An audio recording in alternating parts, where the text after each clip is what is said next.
Computer planner का question bank चल रहा था। देखते हैं नेक्स्ट क्वेश्चन है, बायोस का क्या कार्य है। बायोस कार्य है सिस्टम हार्डवेयर के पुर्जों को प्रारंभ करना। बायोस का हमने यहाँ पे देख लिया था बायोस को डिटेल में, कि एक बार फिर से देख लेते हैं। छोड़ो, वो तो प्रीवियस लेक्चर में देखे थे। बायोस का पूरा नाम क्या है? Basic input output system. Basic input output system, basic को बूट करने का अभिप्राय है कि ऑपरेटिंग सिस्टम को लोड करना। सिस्टम को बूट करने का क्या अभिप्राय है? ऑपरेटिंग सिस्टम को लोड करना।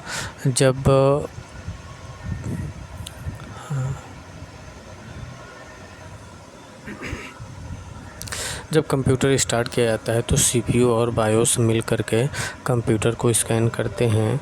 सीपीयू और बायोस मिलकर कंप्यूटर को स्कैन करते हैं, जिसमें कंप्यूटर यह पता करता है कि मदरबोर्ड से कौन कौन उपकरण जुड़े हुए हैं। कंप्यूटर यह पता करता है कि मदरबोर्ड से कौन कौन से उपकरण जुड़े हुए हैं। यह प्रक्रिया पोस्ट कहलाती है। इसके बाद बायोस बूटिंग डिवाइस को सर्च करता है। बायोस बूटिंग डिवाइस को सर्च करता है। जब बूटिंग फाइल मिल जाती है तो उसी से कंप्यूटर बूट करा देता है और कंप्यूटर में विंडो को लोडिंग शुरू हो जाती है।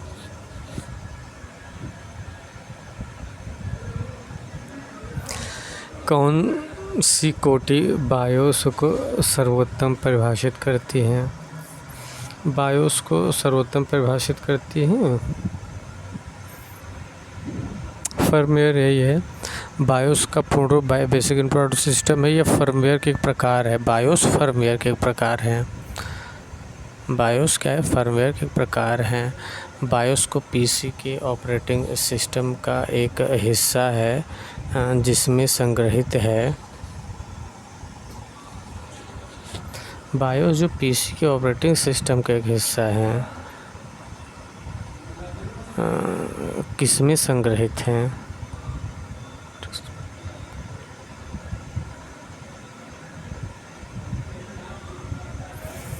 बायोस जो पीसी के ऑपरेटिंग सिस्टम का हिस्सा है, जो रोम में संग्रहित रहता है। बायोस किस में संग्रहित रहता है? रोम में, random read only memory.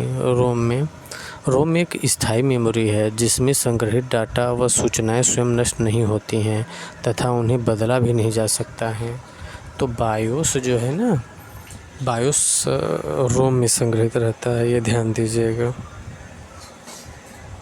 Post का रूप क्या है? POST power of self test है। पोस्ट का पूर्ण रूप है power of self test. POST का पूर्ण रूप क्या है? पावर ऑफ सेल्फ टेस्ट है। जब आप कंप्यूटर बूट करते हैं तो ऑपरेटिंग सिस्टम डिस्क से रैम में कॉपी किया जाता है। जब आप कंप्यूटर बूट करते हैं ना तो उस समय क्या होता है?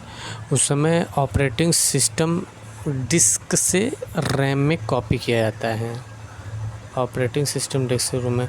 जब कंप्यूटर चालू करते हैं तो बायोस स्वतः ही ऑपरेटिंग सिस्टम को चेक करता है कर उसे डिस्क से रैम में लोड करता है तथा ऑपरेटिंग सिस्टम को उपयोग करने के लिए तैयार करता है। बूट बाहरी तथा आंतरिक गतिविधियों को चेक करता है तथा कोई भी फॉल्ट पाने पर मैसेज देता है। बूटिंग कंप्यूटर सिस्टम की वह प्रक्रिया है जिसमें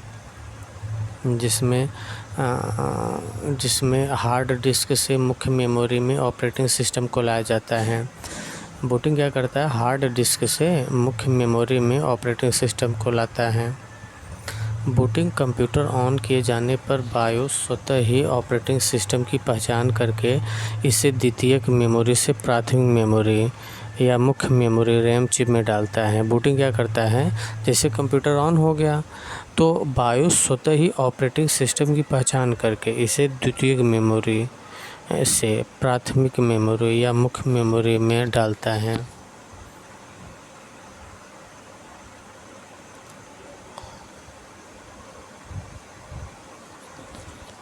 जब कंप्यूटर स्विच ऑन किया जाता है तथा ऑपरेटिंग सिस्टम हार्ड डिस्क से मेन मेमोरी में लोड होता है तो उस प्रक्रिया को क्या कहते हैं? उस प्रक्रिया को बूटिंग कहते हैं।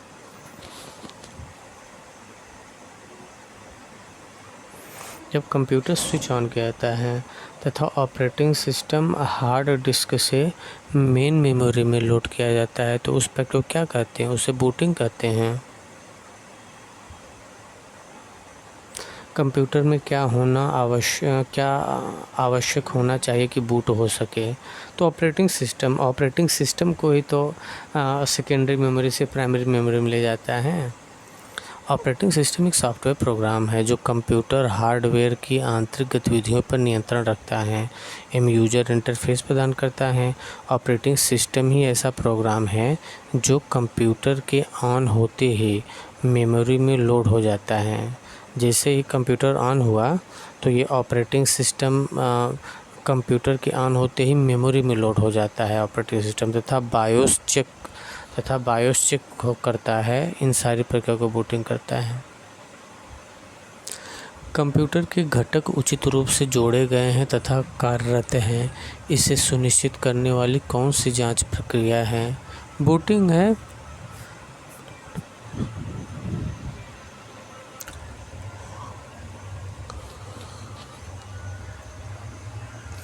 पीसी के छोटे प्रारंभिक प्रोग्राम को कहते हैं बूट प्रोग्राम। पीसी के छोटे प्रारंभिक प्रोग्राम को क्या कहते हैं? बूट प्रोग्राम कहते हैं। पीसी के छोटे प्रारंभिक प्रोग्राम को बूट प्रोग्राम कहते हैं।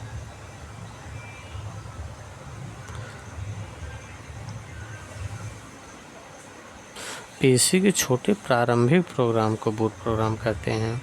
वह कौन सा ऑपरेटिंग सिस्टम है जो डिवाइस में स्वतः पूर्ण है और रोम में रहता है? Embedded operating system. वह कौन सा ऑपरेटिंग सिस्टम है जो डिवाइस में स्वतः पूर्ण है और रोम में रहता है? तो एम्बेडेड ऑपरेटिंग सिस्टम।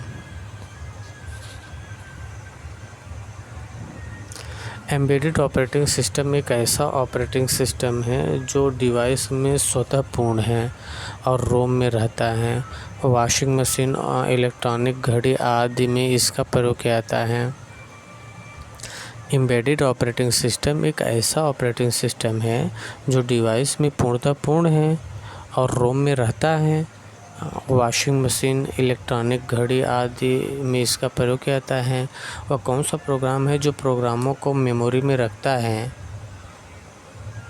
और उन्हें निष्पादित करने के लिए तैयार करता है?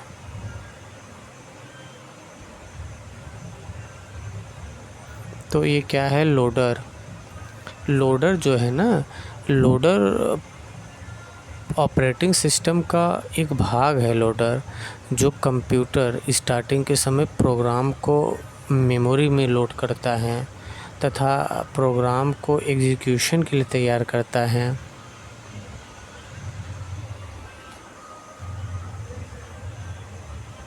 लोडर ऑपरेटिंग सिस्टम का एक भाग होता है और जो कंप्यूटर स्टार्टिंग के समय प्रोग्राम को मेमोरी में लोड करता है तथा प्रोग्राम को एग्जीक्यूशन के लिए तैयार करता है।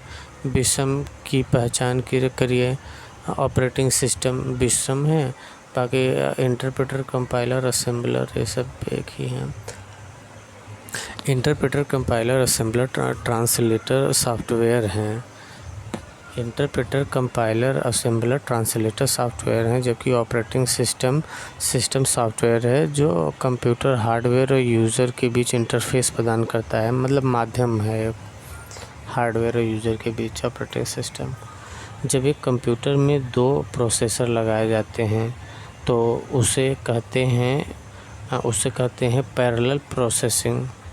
एक कंप्यूटर में दो प्रोसेसर लगाए जाते हैं तो उसे क्या कहते हैं? उसे पैरेलल प्रोसेसिंग कहते हैं। एक कंप्यूटर में दो प्रोसेसर लगाकर कार्य करते हैं तो उसमें कार्य करने की गति में वृद्धि होती है जब दो प्रोसेसर लगेगा। इसमें एक साथ कई प्रोग्रामों को अलग अलग क्रियान्वित करा सकते हैं। इस प्रक्रिया को पैरेलल प्रोसेसिंग कहते हैं। दो या अधिक प्रोसेसर द्वारा दो या अधिक प्रोग्राम का साथ साथ प्रोसेसिंग कहलाता है मल्टी प्रोसेसिंग। सिस्टमों पर एक से अधिक प्रक्रिया साथ साथ चलाने को क्या कहते हैं?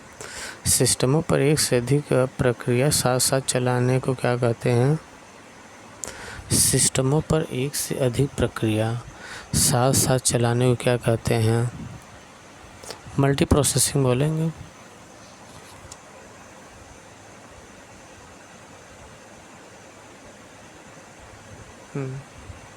मल्टी प्रोसेसिंग किसी एक कंप्यूटर पर एक साथ दो या दो से अधिक प्रक्रिया साथ चलाने की विधि मल्टी प्रोसेसिंग और मल्टी प्रोग्रामिंग समानांतर प्रसंस्करण पैरेलल प्रोसेसिंग प्रक्रिया जिसमें विभिन्न कार्यक्रमों को एक ही प्रोसेसर से निष्पादित किया जाता है।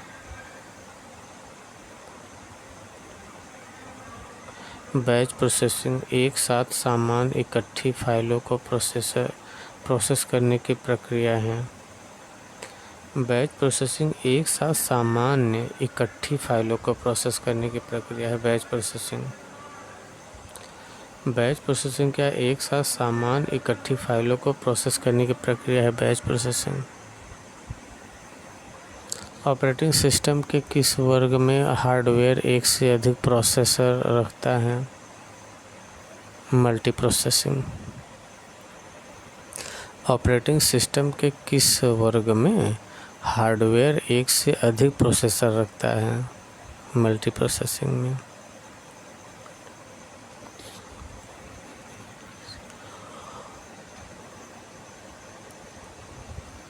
एक समय में एक से अधिक एप्लीकेशन चलाने की ऑपरेटिंग सिस्टम की क्षमता को क्या कहते हैं? उसे मल्टीटास्किंग बोलेंगे। एक समय में एक से अधिक एप्लीकेशन चलाने की क्षमता को मल्टीटास्किंग कहते हैं। माइक्रोसॉफ्ट विंडोज़, IBM और लिनक्स ऑपरेटिंग सिस्टम आदि इसके उदाहरण हैं।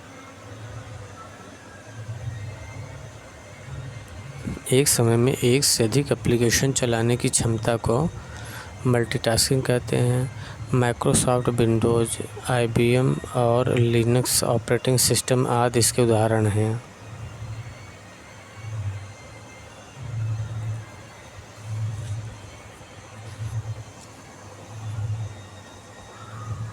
एक समय में एक से अधिक एप्लीकेशन चलाने की क्षमता को क्या कहते हैं? मल्टीटास्किंग कहते हैं। और माइक्रोसॉफ्ट विंडोज़, IBM और लिनक्स ऑपरेटिंग सिस्टम इसके उदाहरण हैं। मल्टीटास्किंग प्रणाली किस विशेष रूप से किससे संदर्भित करती है? एक से अधिक प्रक्रिया को। मल्टीटास्किंग प्रणाली एक से अधिक मल्टीटास्किंग प्रणाली विशेष रूप से किसे संदर्भित करती है? वो एक से अधिक प्रक्रिया को। निम्नलिखित में से किस किस्म के प्रचालन तंत्र में कई प्रयोक्ता एक समय में एक साथ कार्य कर सकते हैं? कई प्रयोक्ता एक साथ कार्य कर सकते हैं। किस किस्म के प्रचालन तंत्र में कई प्रयोक्ता एक समय में एक साथ कार्य कर सकते हैं? ये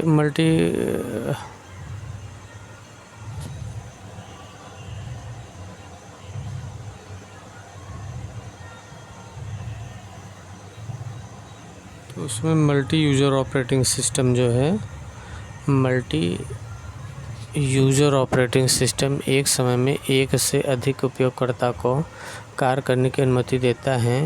ये ऑपरेटिंग सिस्टम सभी उपयोगकर्ता के मध्य संतुलन बनाकर रखता है, प्रत्येक प्रोग्राम की संसाधन संबंधी ज़रूरतों को पूरा करता है। ये ऑपरेटिंग सिस्टम कंप्यूटर के संसाधनों का सर्वाधिक उपयुक्त प्रयोग करते हैं, जैसे यूनिक्स और VMS आदि।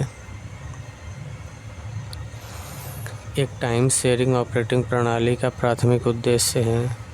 एक टाइम शेयरिंग ऑपरेटिंग प्रणाली का प्राथमिक उद्देश्य क्या है? प्राथमिक उद्देश्य है कंप्यूटर के प्रत्येक उपभोक्ता को द्रुत प्रक्रिया उपलब्ध कराना। एक टाइम शेयरिंग ऑपरेटिंग प्रणाली का प्राथमिक उद्देश्य है कंप्यूटर के प्रत्येक उपभोक्ता को द्रुत प्रक्रिया उपलब्ध कराना। टाइम शेयरिंग ऑपरेटिंग प्रणाली का प्राथमिक उद्देश्य है कि कंप्यूटर के प्रत्येक उपभोक्ता को द्रुत प्रक्रिया उपलब्ध कराना। एक टाइम शेयरिंग ऑपरेटिंग सिस्टम का प्राथमिक उद्देश्य होता है कि वह कंप्यूटर के प्रत्येक उपभोक्ता को तीव्र प्रतिक्रिया प्रदान करता रहे।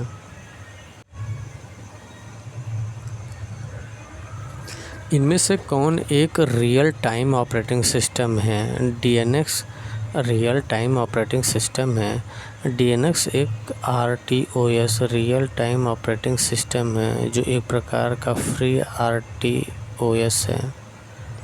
डीएनएक्स क्या है? एक आरटीओएस रियल टाइम ऑपरेटिंग सिस्टम है जो एक प्रकार का फ्री आरटीओएस है। लिनक्स किस प्रकार का सॉफ्टवेयर है? लिनक्स ओपन सोर्स है। लिनक्स किस किस्म का सॉफ्टवेयर है? ओपन सोर्स है लिनक्स।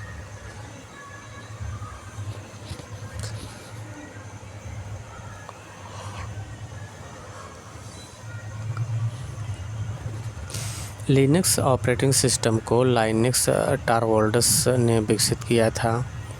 इसका प्रथम संस्करण 1991 में लाया गया था। यह एक ओपन सोर्स ऑपरेटिंग सिस्टम है। ओपन सोर्स ऑपरेटिंग सिस्टम में सॉफ्टवेयर का कर्नेल या सोर्स कोड सबके लिए उपलब्ध होता है और कोई भी अपनी आवश्यकता अनुसार इसमें परिवर्तन कर इसका उपयोग कर सकता है।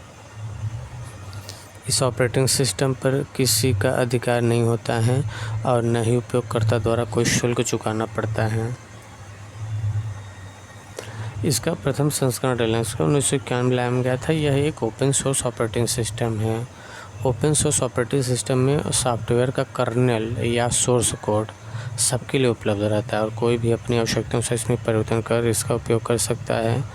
इसका ऑपरेटिंग सिस्टम पर किसी का अधिकार नहीं होता था, न ही उपयोगकर्ता द्वारा कोई शुल्क चुकाना पड़ता है।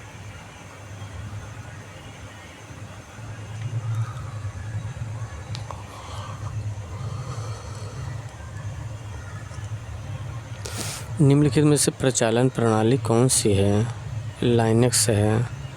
प्रचालन प्रणाली कौन सी? लाइनक्स जो है एक ऑपरेटिंग सिस्टम है।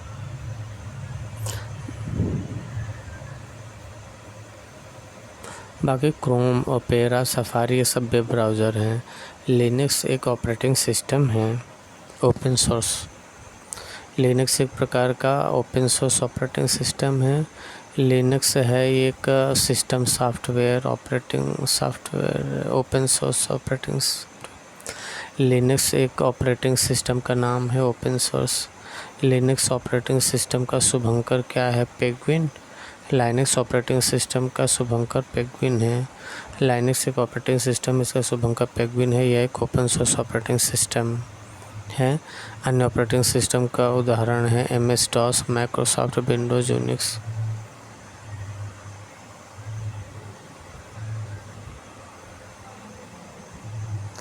अमेरिकन टेलीफोन एवं टेलीग्राफ कंपनी ने एक ऐसी कंप्यूटर कार्यप्रणाली विकसित की है जो कि बहुजन इस्तेमाल के लिए वातावरण प्रदान करती है।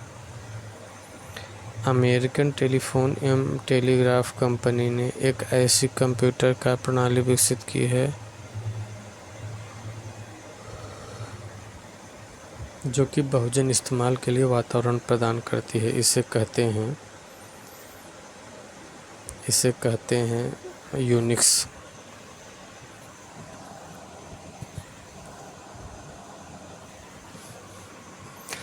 अमेरिकन टेलीफोन एवं टेलीग्राफ AT&T बेल लैब्स के इंजीनियरों एवं डेनिस रिची एवं थॉमस ने 1970 में यूनिक्स नामक एक अत्याधुनिक multi user multi processing operating system का विकास किया था।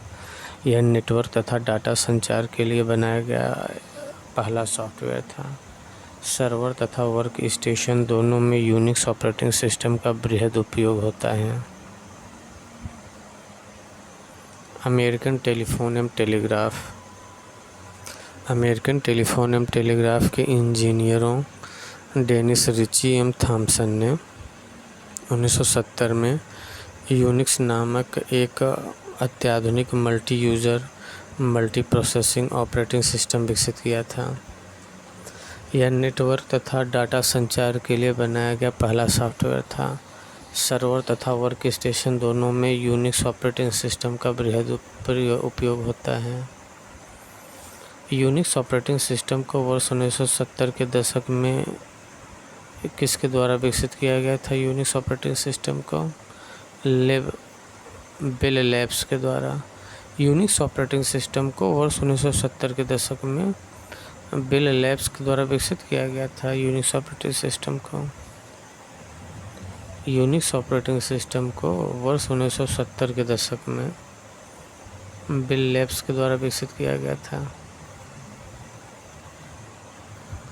ऑपरेटिंग सिस्टम जैसे यूनिक्स, विंडोज़, डॉस आदि सिस्टम सॉफ्टवेयर हैं जो कंप्यूटर सिस्टम के हार्डवेयर रिसोर्सेज जैसे मेमोरी, प्रोसेसर तथा इनपुट आउटपुट डिवाइसेस को व्यवस्थित करता है।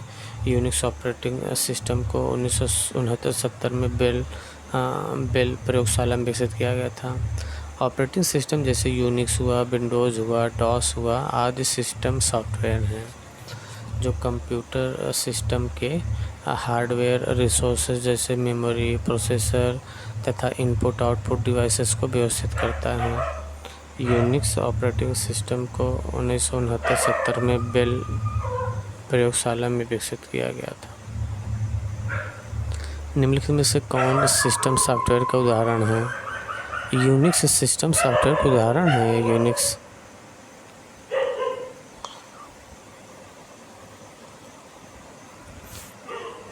यूनिक्स ऑपरेटिंग सिस्टम किसका ट्रेडमार्क है?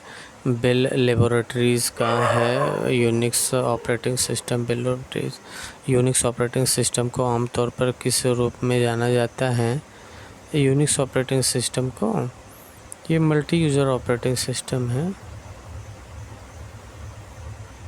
Unix multi user operating system है जो एक ही कंप्यूटर पर कई यूजर्स को एक साथ कार्य करने की सुविधा देता है। लाइनक्स, विंडोज़ 2000 आदि मल्टी यूज़र ऑपरेटिंग सिस्टम है। लाइनक्स, विंडोज़ 2000 आदि मल्टी यूज़र ऑपरेटिंग सिस्टम है। यूनिक्स एक है। यूनिक्स क्या है? मल्टीटास्किंग प्रचालन तंत्र है।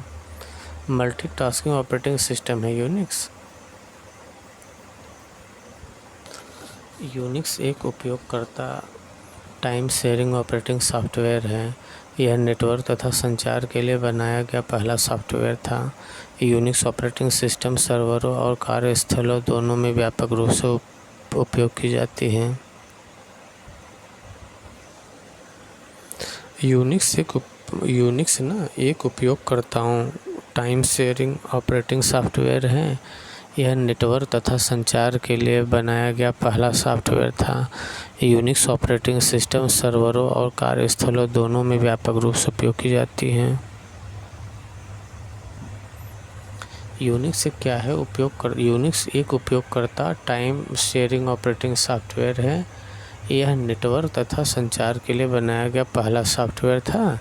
यूनिक्स ऑपरेटिंग सिस्टम सर्वरों और कार्यस्थलों दोनों में व्यापक रूप से उपयोग की जाती है। यूनिक्स प्रचालन सिस्टम किसके लिए उपयुक्त होता है? यूनिक्स प्रचालन तंत्र बहुप्रयोगता के लिए। यूनिक्स ऑपरेटिंग सिस्टम को सी में लिखा जाता है। यूनिक्स उपयोगकर्ताओं टाइम शेयरिंग ऑपरेटिंग सॉफ्टवेयर है जो हाई लेवल लैंग्वेज सी में लिखा गया पहला ऑपरेटिंग सॉफ्टवेयर है। यूनिक्स उपयोगकर्ता टाइम शेयरिंग ऑपरेटिंग सॉफ्टवेयर है। यूनिक्स उपयोगकर्ता टाइम शेयरिंग ऑपरेटिंग सॉफ्टवेयर है जो हाई लेवल लैंग्वेज सी में लिखा गया पहला ऑपरेटिंग सॉफ्टवेयर है।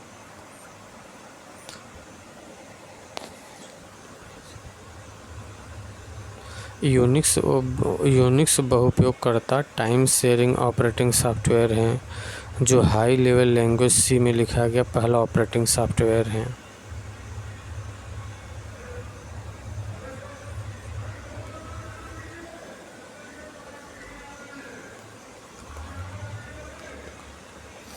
यूनिक्स ऑपरेटिंग सिस्टम को सी में लिखा जाता है।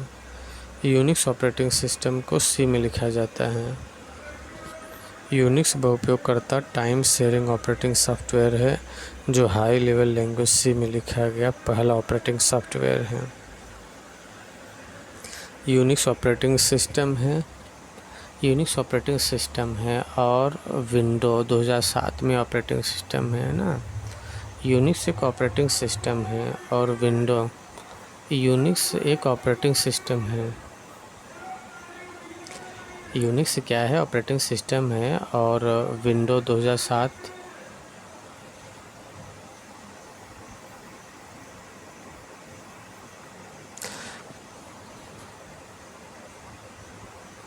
यूनिक्स जो है मल्टीटास्किंग है, और विंडो मल्टी यूज़र है, multi user multi processing. Unix बहुउपयोगकर्ता ऑपरेटिंग सिस्टम है, और विंडो 2007 एकल उपयोगकर्ता ऑपरेटिंग सिस्टम है। ध्यान दीजिएगा, यूनिक्स बहुउपयोगकर्ता ऑपरेटिंग सिस्टम है, और विंडो 2007 एकल उपयोगकर्ता ऑपरेटिंग सिस्टम है।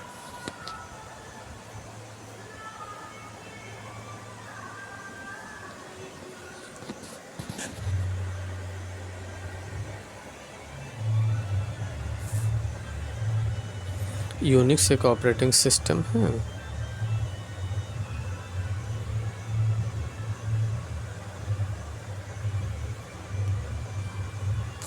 यूनिक्स एक ऑपरेटिंग सिस्टम है। यूनिक्स एक ऑपरेटिंग सिस्टम है, बहुउपयोगकर्ता और टाइम शेयरिंग।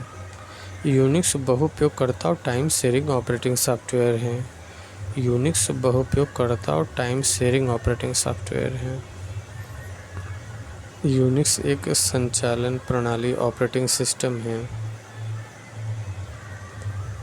यूनिक्स एक संचालन प्रणाली ऑपरेटिंग सिस्टम है।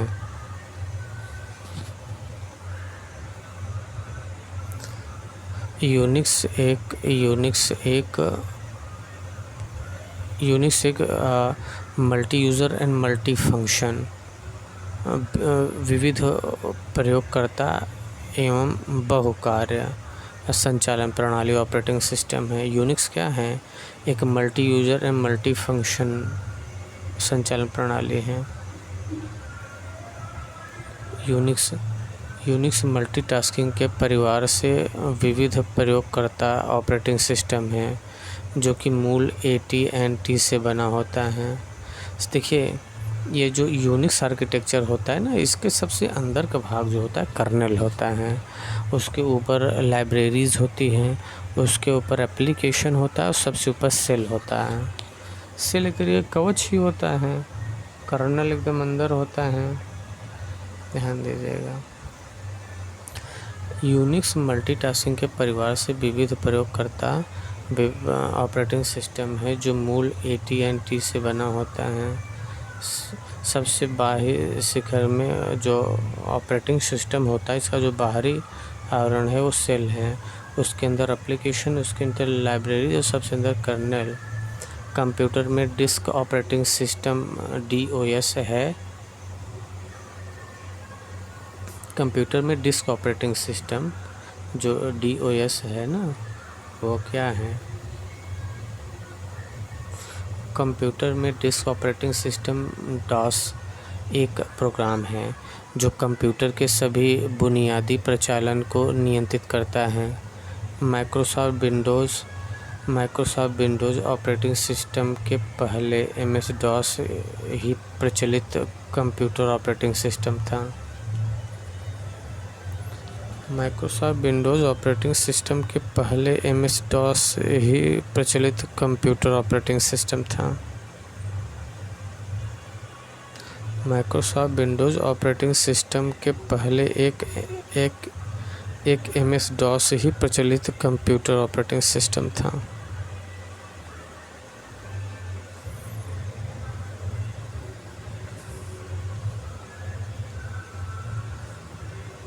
माइक्रोसॉफ्ट विंडोज़ ऑपरेटिंग सिस्टम के पहले MS-DOS ही प्रचलित कंप्यूटर ऑपरेटिंग सिस्टम था।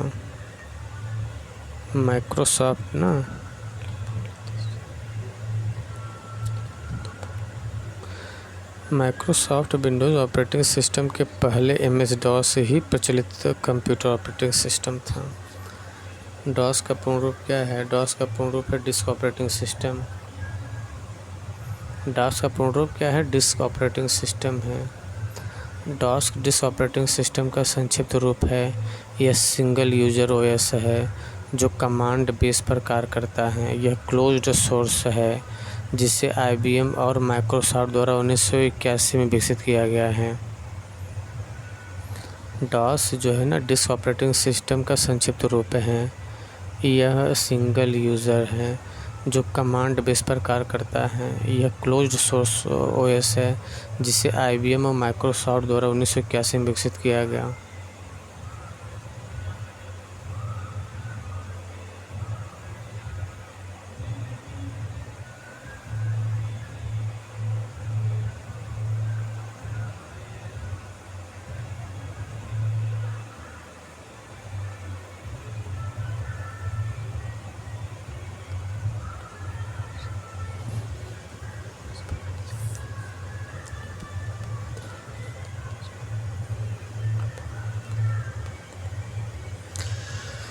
डॉस ना क्या है, एक क्लोज सोर्स ओएस है जिसे आईबीएम और माइक्रोसॉफ्ट द्वारा 1981 में विकसित किया गया था। डॉस ना एक क्लोज सोर्स है जिसे आईबीएम और माइक्रोसॉफ्ट द्वारा 1981 में विकसित किया गया था। डॉस को डॉस डिस्क ऑपरेटिंग सिस्टम संक्षिप्त रूप है। सिंगल यूजर ओएस है डॉस जो कमांड बेस पर कार्य करता है। यह क्लोज सोर्स है जिसे आईबीएम द्वारा माइक्रोसॉफ्ट द्वारा 1981 में विकसित किया गया था। डीओएस का अर्थ है डिस्क संचालन प्रणाली।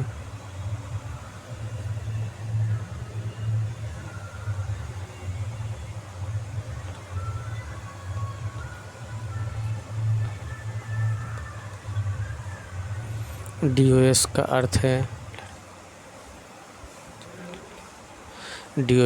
अर्थ है डिस्क संचालन प्रणाली।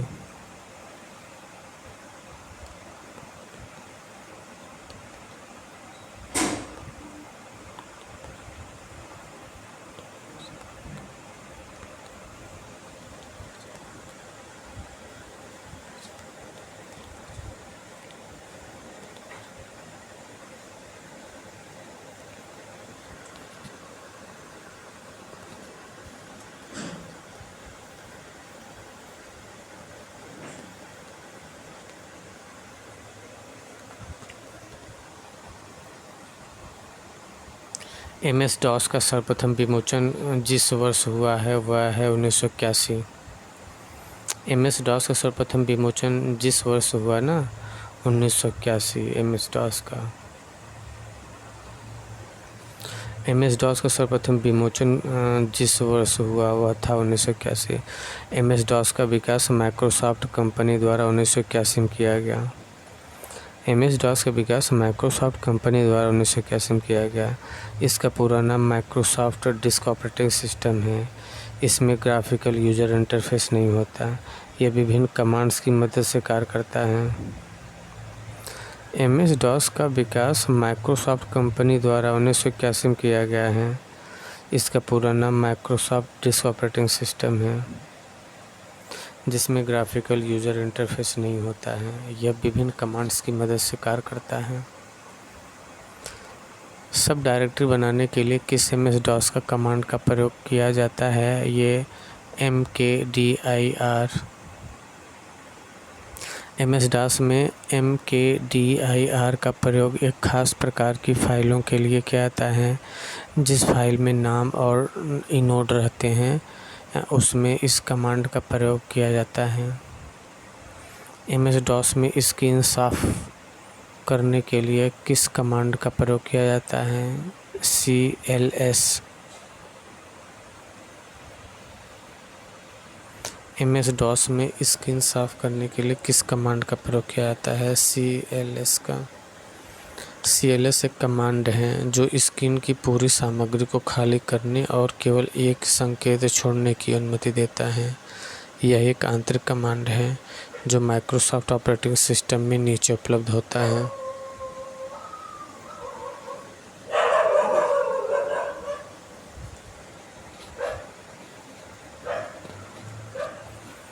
cls एक कमांड है जो स्क्रीन की पूरी सामग्री को खाली करने और केवल एक संकेत छोड़ने की अनुमति देता है।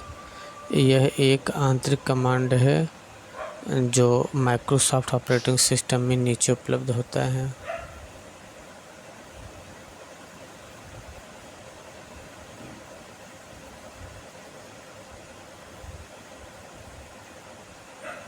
निम्नलिखित में से कौन सा प्रचालन तंत्र माइक्रोसॉफ्ट द्वारा विकसित किया गया था? MS-DOS।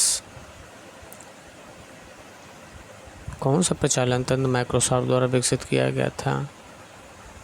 MS-DOS। DOS dish operating system के सारे काम कमांड पर आधारित होते थे और कंप्यूटर से कोई काम करवाने के लिए लंबे लंबे कमांड देने होते थे। बाद में इसे माइक्रोसॉफ्ट द्वारा खरीद लिया गया। इसी वजह से इसे MS-DOS के नाम से जाना गया। माइक्रोसॉफ्ट ने इसका विकास करके विंडोज़ वर्जन पेश किया। अच्छा, इसी डॉस को ना इसमें इम्प्रूवमेंट करके और माइक्रोसॉफ्ट ने इसका विकास करके विंडोज़ वर्जन पेश किया जो पूरी तरह ग्राफिक्स पर आधारित था। कौन सी डिस्क प्रचालन तंत्र डॉस कमांड है? तो फॉर्मेट। कौन सी डिस्क प्रचालन तंत्र DOS कमांड है? फॉर्मेट। डॉस कमांड चिन्ह किस लिए प्रयुक्त होता है? ये रीडायरेक्ट आउटपुट के लिए। डॉस कमांड ग्रेटर देन चिन्ह का प्रयोग रीडायरेक्ट आउटपुट के लिए प्रयुक्त होता है। डॉस कमांड जो ग्रेटर देन का चिन्ह है ना, ये रीडायरेक्ट आउटपुट के लिए होता है। डॉस के सतह एक कंप्यूटर फाइल के प्राथमिक नाम की स्वीकृत अधिकतम लंबाई क्या है? 8 है। डॉस के तहत एक कंप्यूटर फाइल के प्राथमिक नाम की स्वीकृत अधिकतम की लंबाई 8 होती है। डॉस के तहत एक कंप्यूटर फाइल के प्राथमिक नाम की स्वीकृत अधिकतम लंबाई 8। IBM DOS है एक multi user operating system. IBM DOS है एक मल्टी यूज़र ऑपरेटिंग सिस्टम है। IBM DOS single user operating system है जो 1981 में IBM और माइक्रोसॉफ्ट द्वारा विकसित किया गया था। यह क्लोज सोर्स ऑपरेटिंग सिस्टम है जो ऑपरेटिंग सिस्टम एक बार में कंप्यूटर पर एक ही यूज़र को काम करने की अनुमति देते हैं। IBM DOS single user operating system है जो 1981 में IBM और माइक्रोसॉफ्ट द्वारा विकसित किया गया था। यह क्लोज सोर्स ऑपरेटिंग सिस्टम है जो माइक्रोसॉफ्ट सिस्टम एक बार में कंप्यूटर पर एक ही यूज़र को काम करने की अनुमति देते हैं।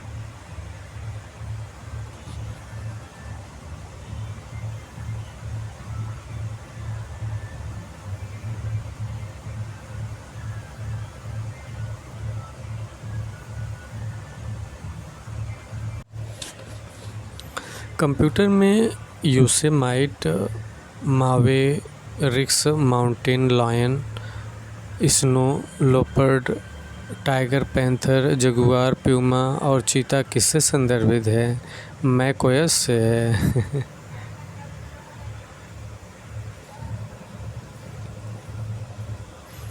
कंप्यूटर में Yosemite, Mavericks, Mountain Lion, Snow Leopard, Tiger Panther, Jaguar, Puma और चीता मैकओएस एक्स के संस से संदर्भित हैं। यह एक ऑपरेटिंग सिस्टम है जिसका विकास एप्पल द्वारा किया गया है।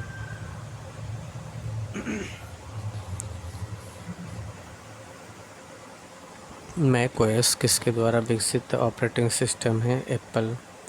मैकओएस किसके द्वारा विकसित ऑपरेटिंग सिस्टम है? वो एप्पल के द्वारा विकसित ऑपरेटिंग सिस्टम है।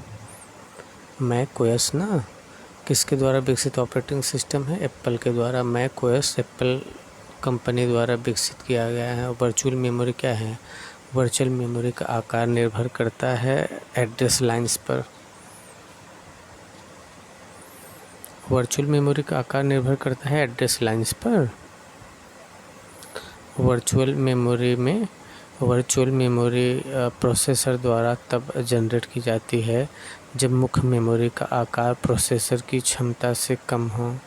वर्चुअल मेमोरी का आकार एड्रेस लाइन द्वारा निर्धारित होता है, जैसे 32 एड्रेस लाइन 4 GB की वर्चुअल मेमोरी स्पेस को निर्धारित करता है, परंतु जहां डिस्क स्पेस मौजूद है वहां उसकी ज़रूरत होती है।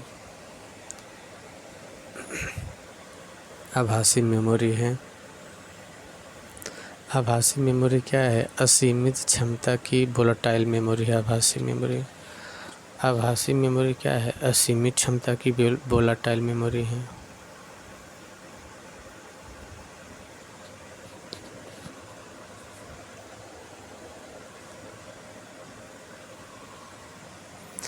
वर्चुअल मेमोरी ओएस एक स्मृति प्रबंधन क्षमता है जो हार्डवेयर और सॉफ्टवेयर का उपयोग करता है तथा जिससे कंप्यूटर को भौतिक मेमोरी की कमी के लिए रैम से डाटा स्थानांतरित किया जा सके।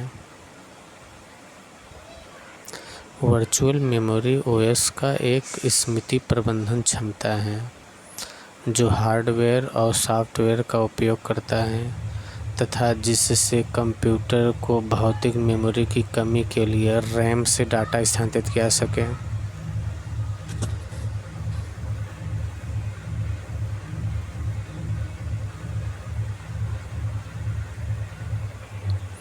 वर्चुअल मेमोरी का आकार निर्भर करता है एड्रेस लाइंस पर। वर्चुअल मेमोरी का आकार एड्रेस लाइंस पर निर्भर करता है। वर्चुअल मेमोरी का आकार किस पर निर्भर करता है? एड्रेस लाइंस पर निर्भर करता है वर्चुअल मेमोरी का आकार। ट्रांसलेटर क्या है? ट्रांसलेटर कंप्यूटर की भाषा में कंपाइलर होता है। कंप्यूटर की भाषा में कंपाइलर क्या है? उच्च स्तरीय भाषा को मशीन स्तरीय भाषा में रूपांतर करने का प्रोग्राम है। कंपाइलर उच्च स्तरीय भाषा को मशीन स्तरीय भाषा में रूपांतरित करता है। उच्च स्तरीय भाषा को मशीन स्तरीय भाषा में रूपांतरण को कंप्यूटर की भाषा में कंपाइलर कहते हैं। कंपाइलर एक प्रकार का ट्रांसलेटर प्रोग्राम है जो सामान्यतः हाई लेवल लैंग्वेज भाषाओं को क्रियान्वित हो सकने वाले ऑब्जेक्ट कोड में अनुवादित अर्थात ट्रांसलेट करता है।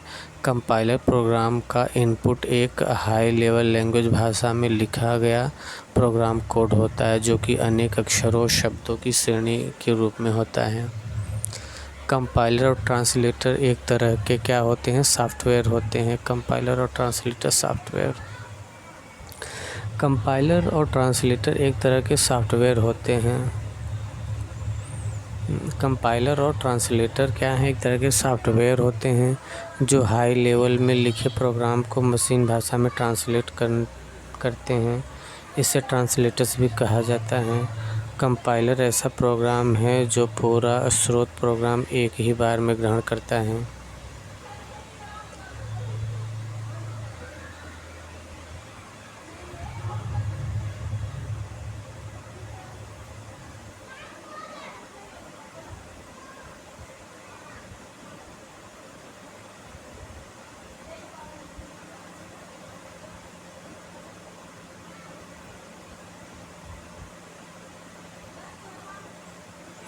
कंपाइलर ऐसा प्रोग्राम है जो पूरा स्रोत प्रोग्राम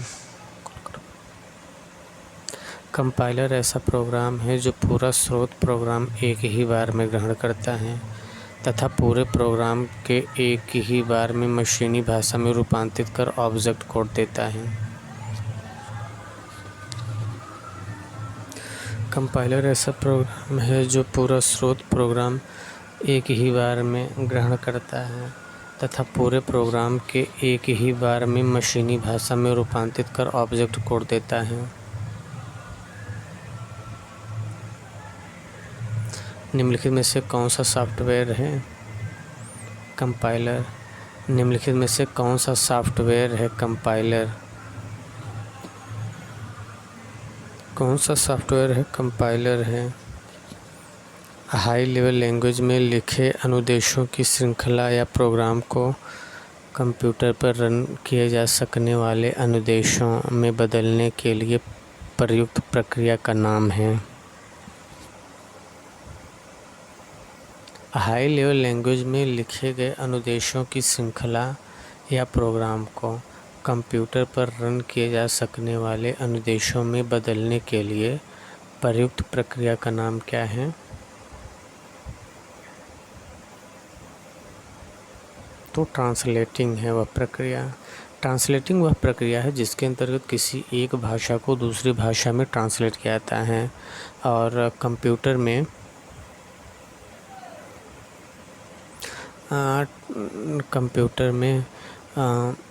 जिसके अंदर किसी एक भाषा को दूसरी भाषा में ट्रांसलेट किया जाता है। कंप्यूटर में ट्रांसलेटर एक ऐसे प्रोग्राम को कहा जाता है जो प्रोग्रामिंग भाषा में लिखा गया कोड इनपुट लेता है, उसे प्रोसेस करता है और आउटपुट में किसी अन्य भाषा में इनपुट कोड के सापेक्ष कोड देता है। सोर्स कोड जो है ट्रांसलेटर के द्वारा ऑब्जेक्ट कोड में बदल जाता है। निम्नलिखित सिस्टम सॉफ्टवेयर कौन सा है? ये कंपाइलर है। System software compiler system software है जो हाई लेवल लैंग्वेज को मशीन लैंग्वेज में अनुवादित करके सभी प्रकार के एरर रेंज लिमिट की जांच करता है तथा एक बार में एग्जीक्यूशन के लिए भेजता है, जबकि स्प्रेडशीट, वर्ड प्रोसेसर तथा डाटाबेस प्रोग्राम ये सभी एप्लीकेशन सॉफ्टवेयर हैं।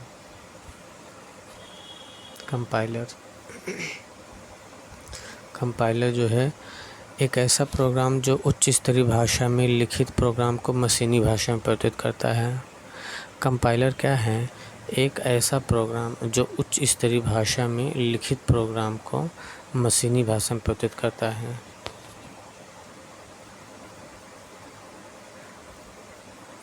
कंपाइलर एक ट्रांसलेटर है जो हाई लेवल भाषा को मशीनी भाषा में परिवर्तित करता है।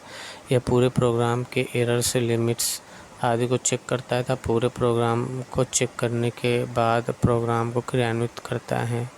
कंपाइलिंग क्रिएट करता है एग्जीक्यूटेबल प्रोग्राम। कंपाइलिंग क्या है? एग्जीक्यूटेबल प्रोग्राम है।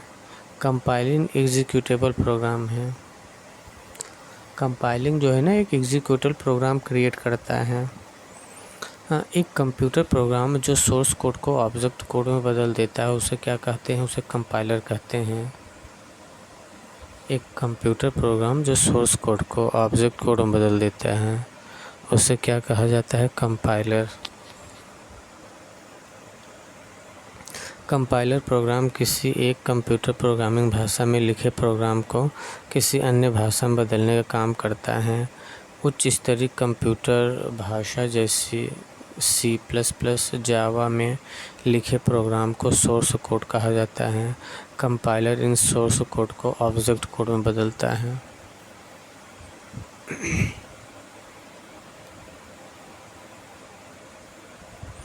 कंपाइलर क्या है? कंपाइलर स्रोत प्रोग्राम का ऑब्जेक्ट कोड में अनुवादक है।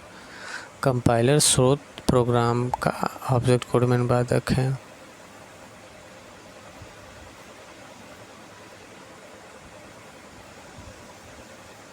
कंपाइलर क्या है? कंपाइलर सॉफ्टवेयर है। उस प्रोग्राम का नाम क्या है जो स्रोत कोड को ऑब्जेक्ट कोड में अनुवाद करता है? तो ट्रांसलेटर है, कंपाइलर। कंपाइलर जो है ना ये स्रोत कोड को सोर्स कोड को ना ऑब्जेक्ट कोड में बदलता है।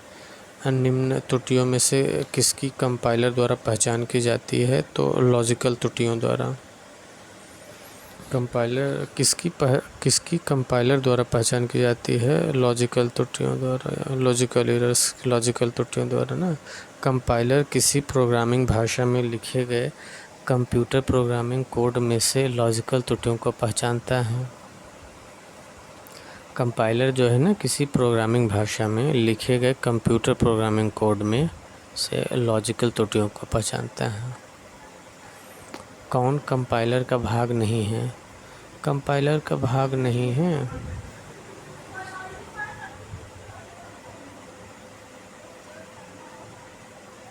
लिंकर, यही नहीं होना चाहिए। डी लिंकर नहीं है। कंपाइलर एक ट्रांसलेटर होता है जो उच्च स्तरीय भाषा को निम्न स्तरीय भाषा में बदलता है। तो कैसे बदलता है? उसमें पहले लॉजिक एनालाइजर होता है, लॉजिक एनालाइजर के बाद सिंटैक्स एनालाइजर होता है, फिर सिमेंटिक एनालाइजर होता है।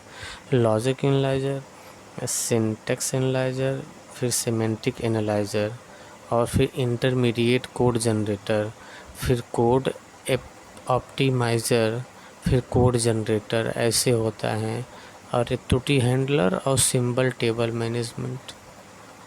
इसके द्वारा एक समय में एक कथन को कन्वर्ट और एग्जीक्यूट करता है इंटरप्रेटर।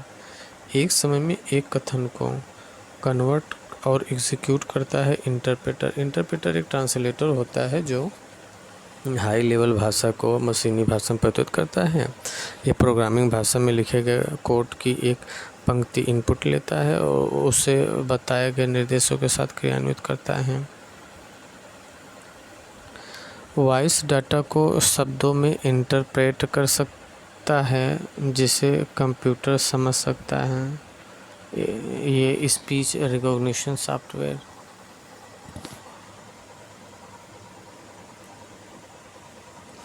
वॉइस डाटा को शब्दों में इंटरप्रेट कर सकता है जिसे कंप्यूटर समझ सकता है। Speech recognition software voice data को शब्दों में इंटरप्रेट कर सकता है जिसे कंप्यूटर समझ सकता है। कंपाइलर हाई लेवल प्रोग्रामों को मशीन लैंग्वेज प्रोग्राम में ट्रांसलेट करता है। कंपाइलर जो है हाई लेवल प्रोग्रामों को मशीन लैंग्वेज प्रोग्रामों में ट्रांसलेट करता है। ये कंपाइलर है ना, ये जिसे क्या कहते हैं,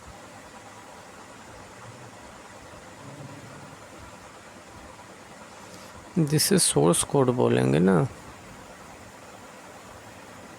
हाँ, कंपाइलर हाई लेवल प्रोग्रामों को मशीन लेवल लैंग्वेज में ट्रांसलेट करता है जिसे सोर्स कोड कहते हैं। कंपाइलर पूरा सोर्स कोड एक ही बार में ग्रहण करता है। पूरे प्रोग्राम को एक ही बार में मशीन में भाषा में रूपांतरित कर ऑब्जेक्ट कोड देता है। फिर पूरा प्रोग्राम एक ही बार क्रियान्वित होता है। इसीलिए ना सोर्स कोड को लेता है, फिर उसे जो उसका आउटपुट निकलता है उसे फिर उसे बोलते हैं ऑब्जेक्ट कोड। एक सोर्स प्रोग्राम है एक उच्च स्तरीय भाषा में लिखे हुए प्रोग्राम का मशीनी भाषा में रूपांतरण।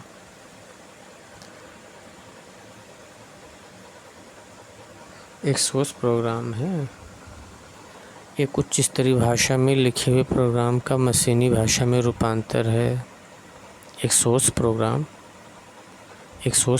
है एक सोर्स प्रोग्राम क्या है, एक उच्च स्तरीय भाषा में लिखे हुए प्रोग्राम का मशीनी भाषा में रूपांतर है। सोर्स प्रोग्राम एक उच्च स्तरीय भाषा में लिखे हुए प्रोग्राम का मशीनी भाषा में रूपांतर है।